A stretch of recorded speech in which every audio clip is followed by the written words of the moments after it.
ఆమ్ Aadmi party అంటే ఆమ్ ఆద్మీ అంటే సామాన్యమైన మనిషి, మామూలు మనిషి. అలాంటి మామూలు మనిషి పార్టీ ఓడిపోయింది. ఎందుకు ఇలా జరిగింది? ఆమ్ ఆద్మీ పార్టీ వ్యవస్థాపకుడు అరవింద్ కేజ్రీవాల్ గారు ఒక ఎలక్ట్రానిక్ ఇంజనీర్. ఆయన చాలా సామాన్యమైన కుటుంబం నుంచి వచ్చిన వ్యక్తి. ఒక సోషల్ వర్కర్.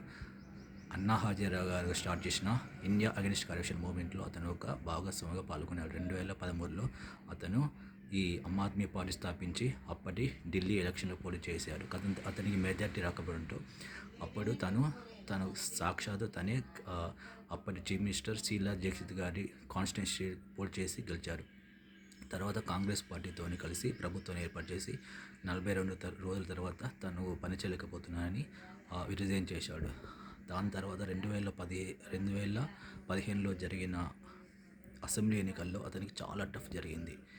అతని పార్టీ లాగానే ఆమ్ ఆద్మీ పార్టీ లాగానే అతను స్కూల్ టీచర్స్ని, సోషల్ వెల్ఫేర్ జరుపుతున్న మనుషుల్ని, ఎన్జిఓస్ నడుపుతున్న మనుషుల్ని టికెట్లు ఇచ్చి 70 మంది టికెట్లు ఇచ్చి పోటీ చేయించాడు. మ్యాక్సిమం అందరూ బీజేపీ కలిసి అనుకున్నా కానీ 67 స్థానాలలో గెలిచాడు. బీజేపీ పార్టీ 3 స్థానాల్లో వచ్చింది. అంత విక్టరీ అంటే మామూలు విక్టరీ కాదు. Indian elections one of the best victory సాధించాడు అతను. అలాంటి వ్యక్తి, అలాంటి ఎమ్మెల్యేలు, మంత్రులు ఉన్న పార్టీ ఇప్పుడు ఓడిపోయింది. అతని పార్టీలోని, ఆమ్ ఆద్మీ పార్టీలోని ఎమ్మెల్యేలు, మంత్రులు ఢిల్లీ మెట్రో రైళ్లు తిరుగుతారంటే అర్థం చేసుకోండి వాళ్ళు ఎంత సామాన్యంగా ఉంటారో.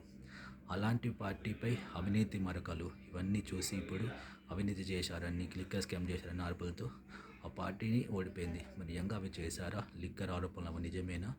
నిజంగా నాకు నమ్మబుద్ధి కావట్లేదు. కానీ నిజంగా Aam Aadmi party is great party. ఒక సామాన్యమైన పార్టీ, సామాన్యుడు స్థాపించిన పార్టీ.